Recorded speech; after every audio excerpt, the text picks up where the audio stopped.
अस्सलाम वालेकुम जी, मेरा नाम डॉक्टर मोहम्मद आद शबीर है और मैं अरसा 10 साल से ऑलरेडी प्रैक्टिस कर रहा था। मुझे MQI के बारे में अपने दोस्तों से पता लगा कि लाहौर में एक बहुत अच्छी एक डेंटल इम्प्लांट अकेडमी है जहाँ पर इम्प्लांट्स की ट्रेनिंग होती है।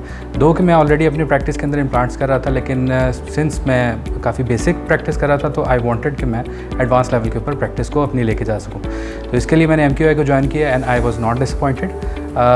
सर महमूद कुरैशी जो हैं वो बहुत इन डिटेल के साथ आपको इम्प्लांट्स के बारे में बताते हैं, एडवांस टेक्निक्स के साथ आपको डिस्कस करते हैं। द बेस्ट पार्ट इज़ कि आप hands on at the very spot कर सकते हैं। इसके अलावा आप अपने पेशेंट्स को भी लाकर उनका इम्प्लांट्स कर सकते हैं और इम्प्लांट्स के बारे में जितनी भी आपकी क्यूरीज़ हैं उन सबको देखा जा सकता है। So I really recommend everyone who would like to incorporate implants in the dental setup to come in and join us.